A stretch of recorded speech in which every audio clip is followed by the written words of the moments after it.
Bismillahirrahmanirrahim. Alhamdulillahirabbil alamin wa bihi nasta'in ala umurid dunya waddin. Wassalatu wassalam ala sayyidina Muhammadinil amin wa ala alihi wa sahbihi wat tabi'in. Qala al-musannif al-imam Abu Hamid Muhammad bin Muhammad al-Ghazali rahimahullah wa nafa'ana bi ulumihi fid dharain amin. Penjelasan tentang obat yang berguna dalam menghadirkan hati.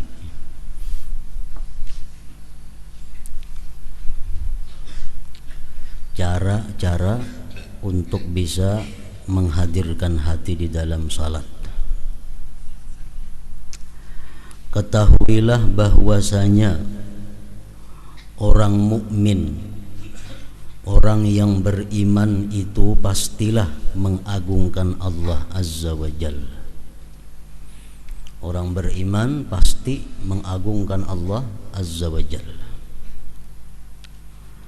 Takut kepadanya pasti. Mengharapkan kepadanya dan malu dari kelalaiannya, kesalahannya. Ia seorang beriman tadi tidak terlepas dari keadaan-keadaan ini setelah ia beriman. Malu kepada Allah, takut kepada Allah, mengagungkan Allah. Meskipun kekuatannya itu dengan kadar kekuatan keyakinannya. Antara satu dengan yang lain kada sama takutnya kepada Allah Subhanahu wa taala. Antara pulan dengan pulan yang lain kada sama malunya kepada Allah Subhanahu wa taala. Kada sama ta'zimnya kepada Allah Subhanahu wa taala. Karena itu sangat tergantung dengan kekuatan yakin yang ada di dalam hati. Keterlepasannya dari keadaan-keadaan ini dalam salatnya itu tidak ada sebab baginya kecuali terpecah-pecahnya pikiran, keterbagian geritik hati, gaib tidak hadirnya hati dari munajat, dan lalai dari salat. Padahal kita mengagungkan Allah, padahal kita takut kepada Allah, kita malu kepada Allah. Tapi sifat-sifat itu kenapa di dalam sembahyang tidak hadir? Sifat-sifat itu dalam sembahyang kada ada wujud di dalam hati kita. Padahal kita kalau ditanya malu kepada Allah, malu, takut kepada Allah, takut, mengagungkan Allah, mengagungkan Allah. Tapi kenapa dalam sembahyang kada ada muncul sifat-sifat itu? Nah, sebabnya adalah karena terpecahnya pikiran, bermacam-macamnya geritik hati.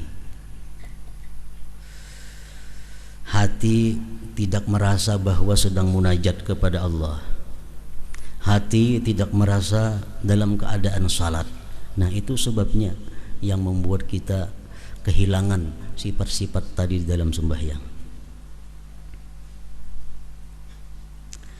Tidaklah melalaikan salat, melainkan geritik-geritik hati yang datang dan menyibukkan. Waktu takbiratul ihram, Allahu Akbar, bagus kita hati sadar bahwa aku sembahyang fardu zuhur menghadap kiblat 4 rakaat karena Allah Ta'ala. Waktu Allahu Akbar. Nah, sesudah itu datang geritik hati macam-macam. Itulah yang memecah konsentrasi kita, yang memecah pikiran kita, sehingga kita lupa bahwa kita berada dalam munajat, lupa kita berada dalam salat. Padahal Allahu Akbarnya sudah bagus.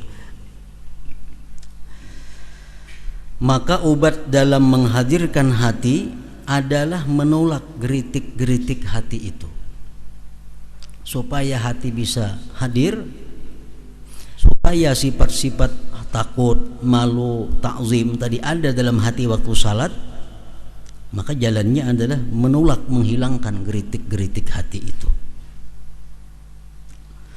dan sesuatu itu tidaklah tertolak melainkan dengan menolak sebabnya. Geritik hati yang datang kepada kita silih berganti kada bisa kita hilangkan kalau kita kada menghilangkan sebabnya, kenapa timbul geritik hati itu.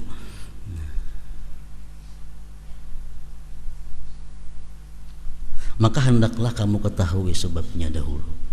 Geritik hati itu di mana datangnya. Nah, bila kita kau menghilangkan datangnya ke sumber geritik hati, otomatis geritik hati hilang.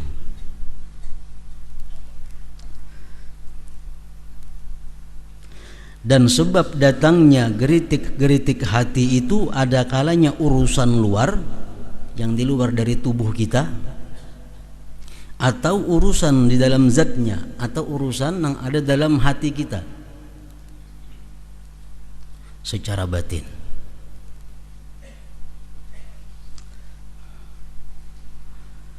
Jadi sebab datangnya geritik hati ada dua, ada yang dari luar tubuh kita, ada yang memang dari dalam tubuh kita. Adapun urusan luar, maka sesuatu yang mengetuk pendengaran atau tampak bagi penglihatan. Sesungguhnya hal itu kadang-kadang menyambar keinginan sehingga ia mengikutinya dan ia melakukan sesuatu padanya. Kemudian daripadanya tertariklah pikiran kepadanya dan berantai. Pandangan itu menjadi sebab untuk memikirkan, kemudian sebagian pikiran-pikiran itu menjadi sebab bagi yang lain. Kita sembahyang umpamanya, sembahyang diintang TV nyaring bunyinya berita. Sembahyang palingnya mendengar orang baca berita dalam TV. Nah, itu sangat sulit kita untuk khusyuk sembahyang. Kenapa? Karena tarikan dari luar ini membawa geritik hati kita. Nah, itu artinya sebab timbulnya geritik dari luar tubuh kita. Atau kita sembahyang di hadapan sesuatu yang ramai, di hadapan sesuatu yang lalu lalang, atau di hadapan gambar-gambar macam-macam. Nah, kita melihat gambar-gambar itu menimbulkan geritik hati. Nah, itu ngarannya penyebab geritik hatinya datang dari luar.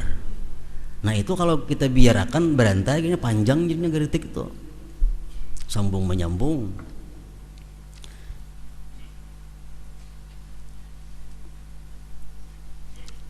Barang siapa yang kuat niatnya dan tinggi himmahnya, maka apa yang berjalan pada indera-inderanya tidak melalaikannya.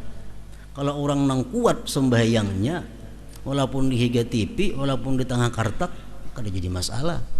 Itu orang-orang yang sudah kuat. Macam salah seorang aulia Allah berpesan kepada anak-anaknya, anak-anakku, ikan bila hendak memukul terbang waktu aku sembahyang aja.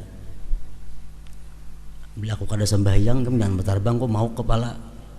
Tapi bila aku sembahyang, kamu ya berembian beributan di situ kada apa-apa.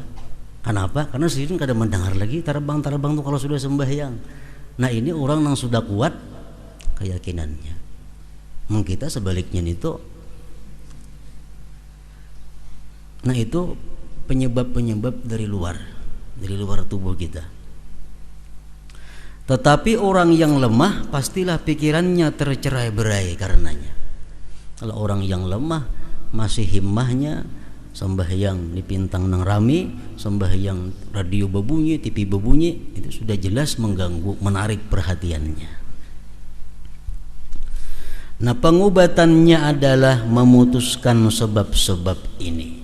Nyaman aja itu, mati TV-nya, mati radionya, lurusan pulanginya. Kalau hanya itu sebab datangnya geritik. Kalau hanya bunyi TV, bunyi radio, nang datangnya geritik, di situ nyaman aja, mati TV-nya yang sembahyang, mati radionya, nah habis sudah. Pengobatannya adalah memutuskan sebab-sebab ini dengan memejamkan pandangannya. ini kalau sembahyang diganggu oleh pemandangan-pemandangan yang mengganggu. Bapak jam sembahyang, habis jam sudah kelihatan lagi. Atau salat di rumah yang gelap, kada kelihatan lagi di muka nang balang-balang warna-warni. Atau ia tidak membiarkan di mukanya sesuatu yang menyibukkan indranya, dan ia mendekat ke dinding ketika ia salat sehingga jarak pandangnya itu tidak meluas, dan ia menjaga dari salat di jalan-jalan, itu jelas terganggu, di tempat-tempat yang berukir, dan di atas hamparan dicelup diwarnai hambal-hambal balang-balang ini. Nah, kalau kita sembahyang merasa terganggu di intang pasahapan yang bergambar macam-macam itu, jangan pakai pasahapan itu lagi, cari pasahapan yang polos. Nah, itu mudah aja mengobatinya. Oleh karena itu orang-orang yang ahli ibadah itu mereka beribadah di rumah kecil yang gelap, luasnya sekedar sujud. Hal itu agar menghimpun himmah mereka, supaya jadi satu pikiran. Sedangkan orang-orang yang kuat, yang sudah kuat, mereka menghadiri masjid, merendahkan pandangan, dan mereka tidak melepaskan pandangan melewati tempat sujud. Mereka memandang kesempurnaan salat itu pada keadaan mereka tidak mengetahui orang yang di sebelah kanan dan kiri mereka. Bila inya kada tahu kiri kanan, perhatian sembahyang itu dianggap sembahyang itu sempurna. Bila mana inya tahu di sebelah aku si pulan, inya merasa itu sembahyangnya kada sempurna.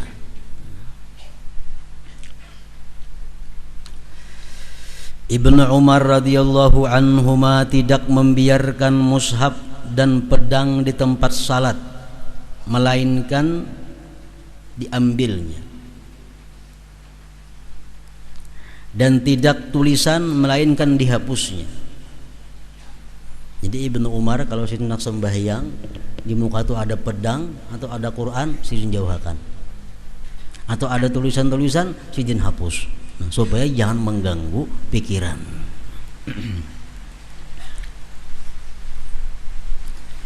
Nah, jadi itu sumber geritik hati yang datangnya dari luar tubuh kita. Pengobatannya mudah, yaitu menjauhkannya, menghilangkannya. Adapun sebab-sebab yang batin maka itu lebih berat. Geritik hati ini timbulnya dari dalam tubuh kita seorang. Nah, ini yang berat. Geritik hati timbulnya bukan karena mendengar suara-suara, bukan karena melihat warna-warni, tapi geritik hati timbul karena dalam hati seorang.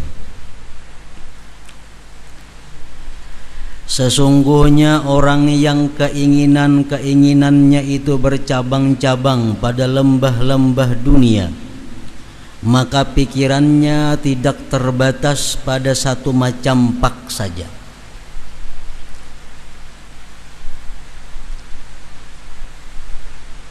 Tetapi selalu pikirannya terbang dari satu sisi ke sisi yang lain. Sedangkan memejamkan matanya tidak berguna baginya, karena sesungguhnya apa yang terdapat di dalam hatinya itu adalah termasuk satu sisi yang cukup menyibukkan. Nah, ini orang nang hatinya ini banyak benar cabang-cabang dunia, memikirkan itu, memikirkan ini, memikirkan toko itu, dijualan ini, pekerjaan itu. Nah, kalau macam itu Bapak jam sembahyang kada menambah kehusuan. Kenapa? Karena kada mampan Bapak jam. Karena menyibukkan hatinya bukan karena matanya, tapi karena ada di dalam hatinya. Ini jalannya adalah dengan mengembalikan nafsu secara paksa. Ini jalannya adalah dengan mengembalikan nafsu secara paksa untuk memahami apa yang dibacanya di dalam salat. Nah, itu pengobatannya. Kalau hati kita yang terlalu banyak memikirkan dunia, sambahyang di tempat nang kadap kada mampan jelas. Sambahyang bapa jam mata kada mampan juga, karena di hati seorang andaknya. Salah satu cara untuk mengurangi itu adalah memahami apa yang dibaca. Memahami apa yang dibaca. Nah, itu mengurangi geritik-geritik hati yang bercabang-cabang. Jadi kita membaca Bismillahirrahmanirrahim di dalam hati kita dengan nama Allah Maha Pengasih Penyayang. Alhamdulillahirabbil alamin. Dalam hati segala puji bagi Allah Tuhan semesta alam. Nah, menguranginya dengan cara memahami apa yang dibaca dan menyibukkannya dari selainnya, dan membantunya untuk itu adalah ia mempersiapkannya sebelum takbiratul ihram dengan memperbaharui pada dirinya akan ingat akhirat, tempat munajat, dan bahaya makam di hadapan Allah yang maha suci, karena dialah yang melihat. Nah, anak sembahyang mesti menghadirkan dulu diri, mengatakan bahwa aku ini sembahyang menghadap Allah Subhanahu wa ta'ala, menghadap yang maha agung, menghadap Tuhan yang tahu segala geritik hatiku. Bila aku salah-salah, aku bisa berbahaya. Sebelum takbiratul ihram. Nah, karena sudah takbiratul ihram, usahakan memahami apa yang dibaca. Memahami apa yang dibaca.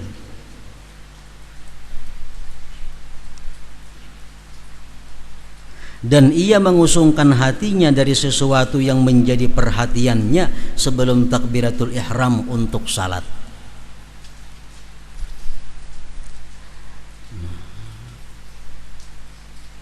Dan ia mengusungkan hatinya dari sesuatu yang menjadi perhatiannya sebelum takbiratul ihram untuk salat. Jadi apa yang menyita pikiran kita sebelum salat dibirisakan. Umpamanya rahatan bemasak, jangan sembahyang dulu, masakakan dulu nasi. Rahatan menjerang banyu, kayaknya manggurak pas orang sembahyang, gelabak-gelabak dijirat banyu. Nah, dirisakan itu, hendak bekami dirisakan supaya kosong hati daripada hal-hal yang menyibukkan kita sebelum sembahyang. Maka ia tidak meninggalkan kesibukan bagi dirinya, di mana geritik hatinya menoleh kepada kesibukan itu. Bila kita membiarkan kesibukan kita kada selesai sebelum sembahyang, kita bawa sembahyang pasti sudah geritik timbul. Pasti geritik hati kita timbul. Rasulullah sallallahu alaihi wasallam bersabda kepada Utsman bin Abi Syaibah, "Inni nasitu an aqula laka an tukhammil qidra alladhi fil bait." Sesungguhnya saya lupa untuk berkata kepadamu untuk menutup periuk yang ada di rumah. Nabi suruhnya menutup periuk yang ada di rumah. Nabi nang sembahyang sidin suruh, di sini tadi aku ada ingat nyuruh hikam nang tutupilah kasih. Itu ada periuk di rumah nang belum tutupi. Karena sembahyang agak nangan panci bebukaan tadi berusia ada kucing makan habis udah kau makan lagi gini aku nih nak timbul geritik. Nah, jadi banyu-banyu tutupi, iwak tutupi, nasi tutupi supaya jangan ada timbul geritik itu.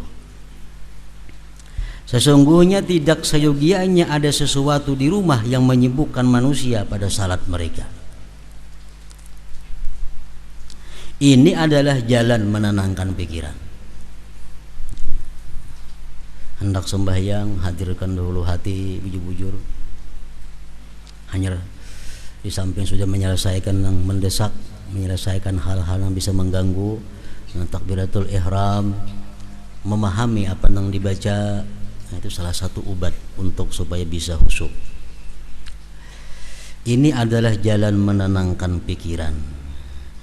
Jika gejolak-gejolak pikirannya itu tidak tenang dengan obat yang menenangkan ini, sudah nang sembahyang ingatakan di intang siratal mustaqim berdiri. Semua nanti rumah sudah simpun semuaan. Takbiratul ihram baik. Makna Fatihah sudah belajar, paham arti Fatihah. Arti-arti surah-surah sudah dipaham, sudah. Sambahyang tatap hati liar ke situ kamari. Dan sudah berusaha.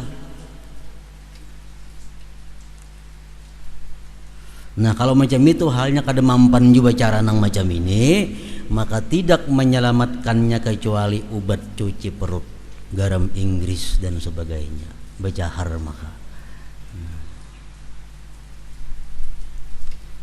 Kenapa sebabnya? Karena penyakitnya ini sudah masuk ke urat-urat yang ada dalam awak, bukan hanya di hati lagi, sudah menyebar ke seluruh awaknya.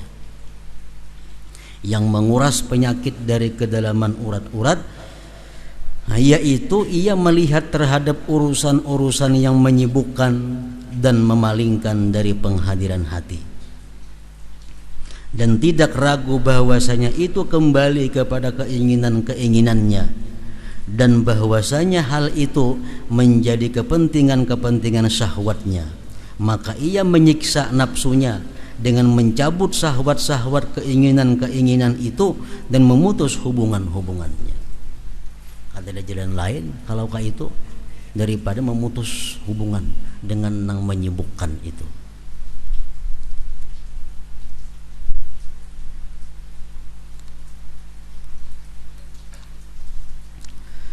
Setiap apa yang menyibukkannya, mengapa karena menyibukkan kita sembahyang, mengapa karena membuat kita lingah sembahyang, memikirkan itu aja sampai terbawa sembahyang. Setiap apa yang menyibukkannya, menjadikannya lalai dari salatnya, maka itu berlawanan dengan agamanya dan bala tentara iblis, musuhnya. Maka menahannya adalah lebih memudaratkan atasnya daripada mengeluarkannya. Benda nang apakah nang bila sembahyang timbul dipikirkan, sudah memahami ayat, sudah kada mampan juga, tetap pikirkan, berarti barang itu adalah merupakan bala tentara iblis. Bila kita tahan, membahayakan. Tidak ada jalan lain selain mengeluarkan barang itu. Maka ia melepaskan diri dengan mengeluarkannya. Banyak orang berisi jabatan banyak. Ia pembakal, ia ketua handil maulid, ia ketua rukun kematian, macam-macam jabatan. Nah, bila sambahyang hingga keingatan urusan pembakal, memaham ayat sudah paham, tapi kada kawa dalam sampai hingga keingatan urusan jadi pembakal ini, nah ada mau ampih. Nah, jalan terakhir adalah harus baampih jadi pembakal. Itu maksudnya ini. Kenapa? Karena pembakal itu berarti adalah tentara iblis. Ditahan membahayakan seorang. Rukun kematian jadi ketua kada so ingat dalam sembahyang, damai-damai aja. Jadi ketua handil mulut kada pernah terganggu sembahyang. Kalau jadi pembakal ini sembahyang pikiran pembakal dipikirkan. Berarti sebabnya geritik hati timbul urusan pembakal ini.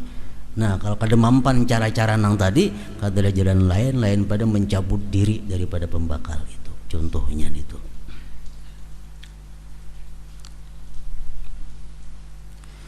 Sebagaimana diriwayatkan bahwasanya Rasulullah Shallallahu Alaihi Wasallam ketika beliau memakai pakaian hitam bersegi empat yang diberi oleh Abu Jaham, pakaian itu ada lukisannya. Beliau salat dengannya, dan setelah salat beliau melepasnya. Beliau Sallallahu Alaihi Wasallam bersabda, idhabu biha ila Abi Jahmin fa innaha alhatni anifan an salati wa'tuni bi ambajaniyati Abi Jahmin. Artinya, bawalah itu kepada Abu Jaham, karena pakaian itu tadi melalaikan aku dari salatku, dan bawalah kepadaku selimut Abu Jaham. Nabi kita diberi Abu Jaham pakaian hirang nang berwarna nang berlukis ada. Begitu siring sambahyang, siring melihat lukisan itu. tak pikirkan lukisan itu. Nah, tuntung sambahyang sidin pacul baju itu, bulikahkan bajunya ke Abi Jaham. Aku minta nang biasa nang kada balukis saja. Nah, itu marahnya mencabut diri daripada akar nang menimbulkan geritik. Contohnya.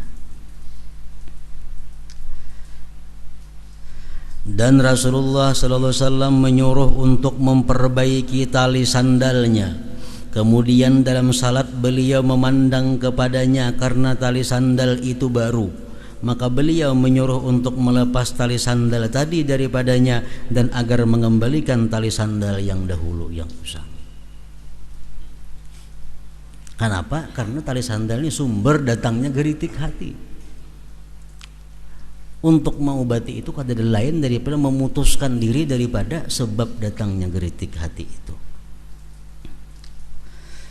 Beliau sallallahu alaihi wasallam mengenakan sandal, lalu beliau kagum terhadap keindahannya, lalu beliau sujud dan bersabda, saya merendahkan diri kepada Tuhanku Azza wa Jal agar dia tidak memurkai saya. Kemudian beliau keluar dengannya dan memberikannya kepada peminta-minta pertama yang beliau jumpai. Kemudian beliau menyuruh Ali radhiyallahu anhu untuk membeli sepasang sandal kulit yang telah bersih dari rambut, lalu beliau memakainya. Jadi baik pakaian apapun, perhiasan, kendaraan, nang bila itu selalu menyibukkan kita di dalam salat, nang kada mampan diobati macam-macam, jalan terakhir adalah memisahkan diri daripada sesuatu benda itu.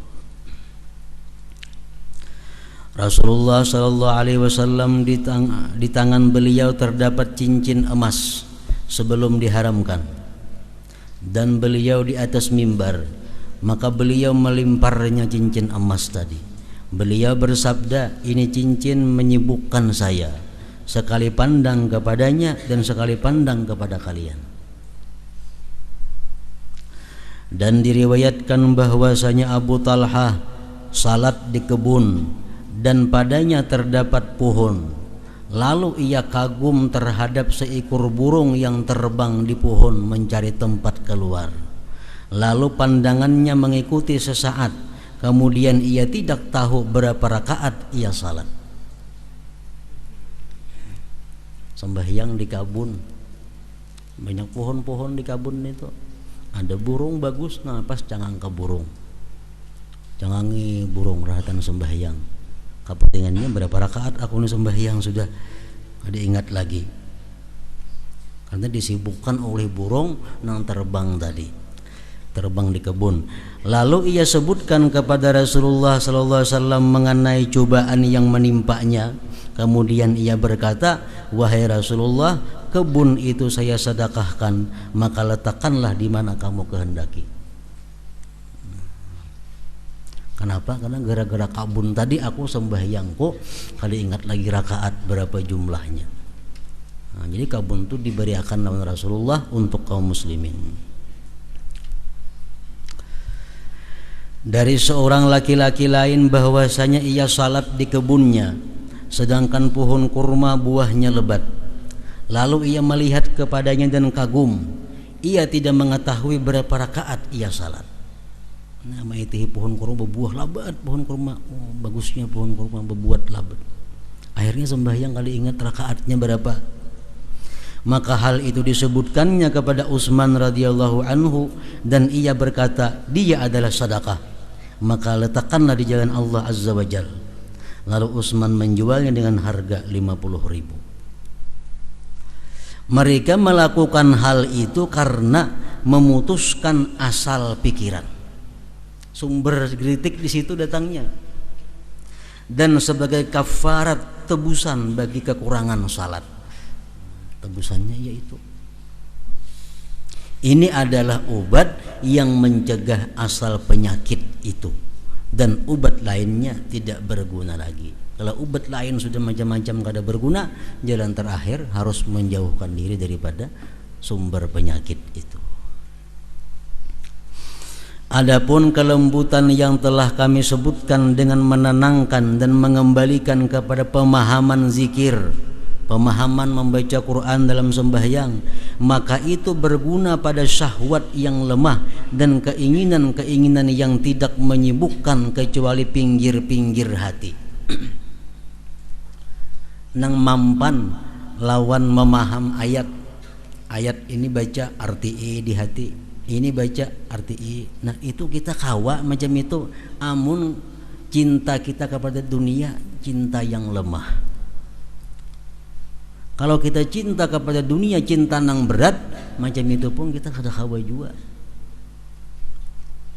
Dua ayat kena paham, hilang pulang ayat nang ketiga.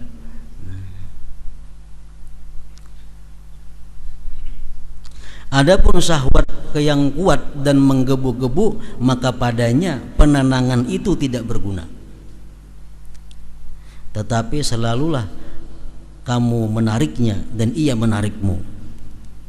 Kemudian ia mengalahkanmu dan habislah seluruh salatmu dengan kesibukan tarik-menarik itu. Perumpamaannya adalah seorang laki-laki di bawah pohon di mana ia ingin menjernihkan pikirannya. Aku hendak bertenang-tenang, hendak berlapang-lapang, duduk di bawah pohon. Duduk di bawah pohon. Suara-suara burung pipit mengacaunya. Ini bawah pohon menduduk.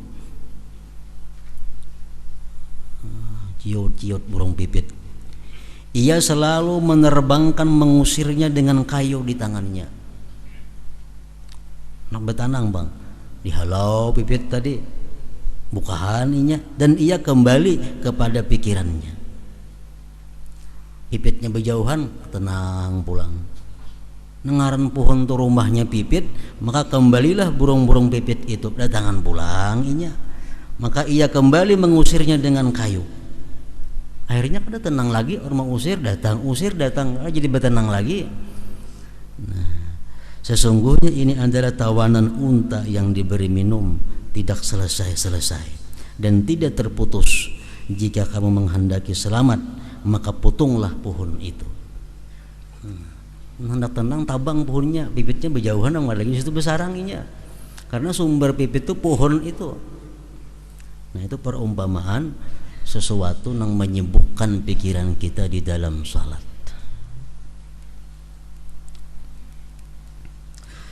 Demikian pula pohon syahwat,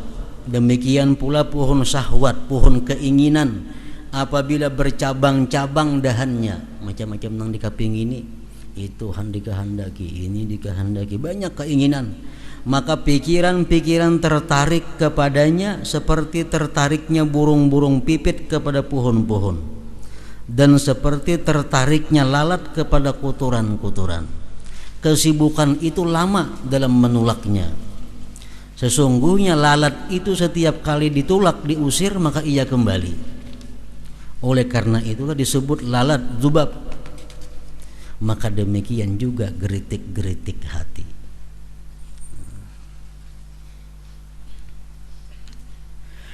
Syahwat-syahwat itu banyak,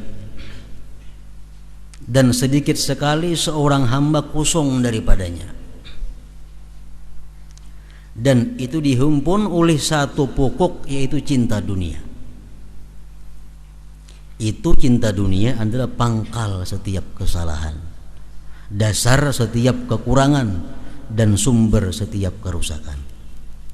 Barang siapa yang batinnya mengandung cinta dunia sehingga ia condong kepada sesuatu daripadanya, tidak untuk mengambil bekal dan pertolongan daripadanya ke akhirat, maka janganlah ia berharap untuk jernih baginya kelezatan munajat dalam salatnya. Kalau kita mencintai dunia, selain dunia nang jadi bekal ke akhirat, kita cintai dunia itu, maka jangan berharap kita bisa khusyuk di dalam sembahyang itu. Pasti pikiran kita tertarik kepada sesuatu yang kita cintai tadi. Keinginan seseorang itu bersama penyejuk matanya. Keinginan kita kepada sesuatu yang menyenangkan hati kita. Keinginan kita kepada sesuatu yang membahagiakan kita. Jika penyejuk matanya, jika penyenang hatinya itu ada di dunia, maka pastilah ia berpaling kepadanya dunia.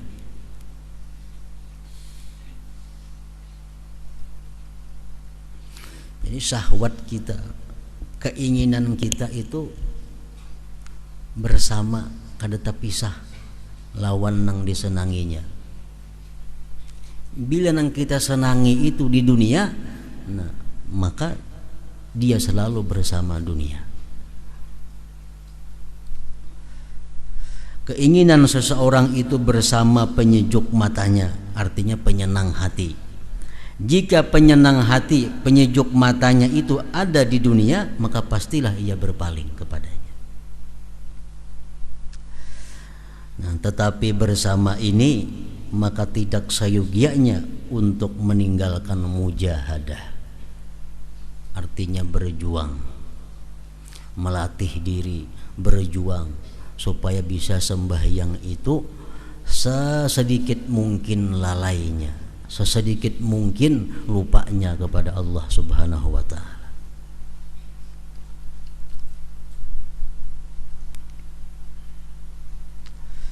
Mengembalikan hati kepada salat dan mensedikitkan sebab-sebab yang menyibukkan, mengurangi pekerjaan, mengurangi nang dikapingini, itu merupakan salah satu jalan untuk bisa khusyuk di dalam sembahyang. Bila kita banyak berisi pekerjaan, banyak berisi jabatan, banyak berisi macam-macam, sulit untuk bisa khusyuk di dalam salat karena pikiran kita tertarik ke situ. Ini adalah obat yang pahit. Ini adalah obat yang pahit. Bila sembahyang keingatan sepeda motor, keingatan sepeda motor, beriakan sepeda motornya. Kan pahit nih itu. Macam tadi sembahyang di kabun, kada ingat lagi rakaat, beriakan kabunnya sebagai penebus dalam kesalahan kada ingat dalam sembahyang tadi. Nah, ini adalah obat yang pahit. Dan karena pahitnya, maka tabiat kita menjadi sempit. Tabiat kita lo kada mau, karena pahit. Tabiat kita kada mau. Dan penyakit itu tetap bertahan lama. Oleh karena kita kada mau obat itu, penyakit terus menerus sampai tua atau kada menghusu sembahyang. Kenapa? Karena kada mau berobat, kada mau mengobati. Makin tua makin banyak gawian, makin tua makin bertambah pekerjaan. Nah, mestinya dikurangi supaya bisa terarah kepada khusyuk itu.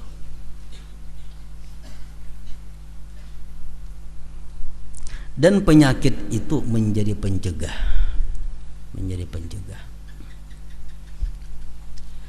sehingga orang-orang besar, orang-orang yang sudah top, bersungguh-sungguh untuk salat 2 rakaat dengan tidak berbicara kepada diri mereka padanya mengenai urusan-urusan dunia, mereka lemah dari yang demikian itu. Orang-orang yang sudah hebat itu pun sembahyang 2 rakaat dari awal sampai akhir kada pernah lalai, kada sanggup juga. Itu orang-orang yang sudah besar, orang sudah top, sudah ilmunya, yang sudah hebat ma'rifatnya. Dari takbir sampai salam sedikit pun kada ada lingah, itu pun mereka lemah.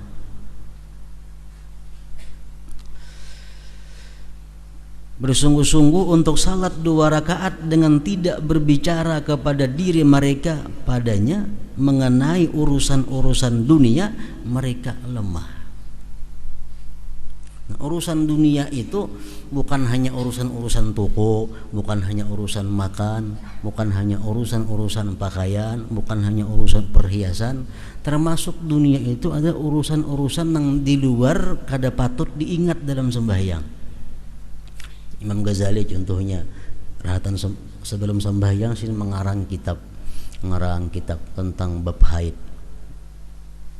Dalam sembahyang tak bawa ingat Aku tadi mengarang bab haid. Nah itu sudah mengurangi kehusuan sembahyang. Kenapa? Walaupun itu masalah agama nang dikarang, cuma kada letaknya dalam sembahyang mengingat hal itu.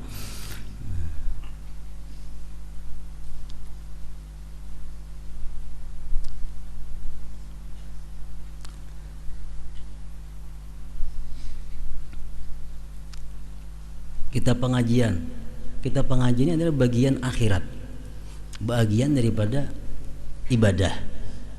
Nah kalau kita dalam sembahyang kita tak ingat di pengajian ini, kada tempatnya itu kada khusyuk ngarannya.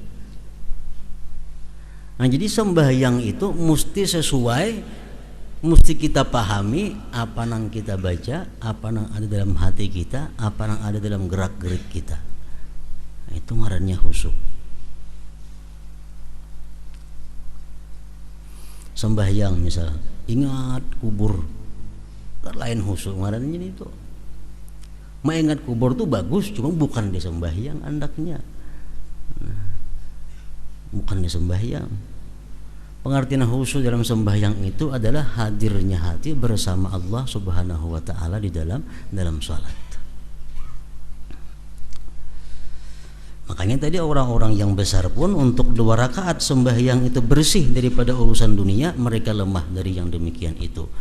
Jika demikian maka tidak ada keinginan tamak pada bagi orang-orang yang seperti kita. Mungkin kita kan ada harapan kalau 2 rakaat itu pol orang-orang besar aja kada apalagi macam kita. Kiranya lah selamat dari salat kita separuhnya, untung sudah. Separuh kita kawan yang bersih, hati kita hadir lawan Allah Ta'ala, separuh. Atau sepertiganya kah? 2/3 perayanya. Kiranya lah selamat dari salat kita separuhnya atau sepertiganya dari was-was, agar kita termasuk orang yang mencampur amal yang baik dan keburukan lain. Jadi kalau kita ada sembahyang itu ada khusyuknya, ada hadirnya hati walaupun sepertiga, nah sembahyang kita sudah bercampur antara nang baik lawan nang kada baik. Amun nang lalai sama sekali itu pol kada baiknya ngarannya.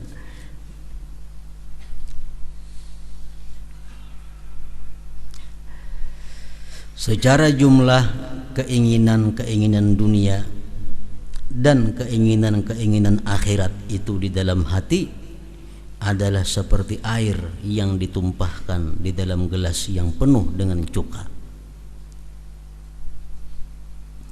Maka menurut kadar air yang masuk padanya, keluarlah cuka daripadanya. Niscaya pasti dan keduanya tidak berkumpul. Jadi antara orang zikrullah, antara orang yang hubud dunia dengan orang yang cinta kepada Allah itu kadang muta kumpul.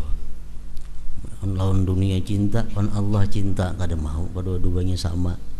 Nah, seapa kadarnya kita cinta kepada Allah, sisanya itu cinta kepada dunia. Kita cinta kepada dunia 75%, 25% kita cinta kepada akhirat. Dan keduanya, cinta kepada dunia dan cinta kepada akhirat tidak akan berkumpul. Nah, kemudian penjelasan tentang perincian sesuatu yang sayugianya untuk dihadirkan di dalam hati pada setiap rukun dan syarat dan amal-amal salat. Nah, ini yang penting. Apa yang harusnya waktu ruku, apa yang harus kita hadirkan. Waktu sujud, apa yang harus kita hadirkan.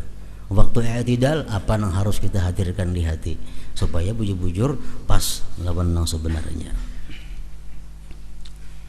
Afdalul dzikri fa'lam annahu la ilaha illallah Muhammadur Rasulullah, la ilaha illallah Muhammadur Rasulullah, la ilaha illallah Muhammadur Rasulullah, la ilaha illallah, la ilaha illallah, la ilaha illallah, la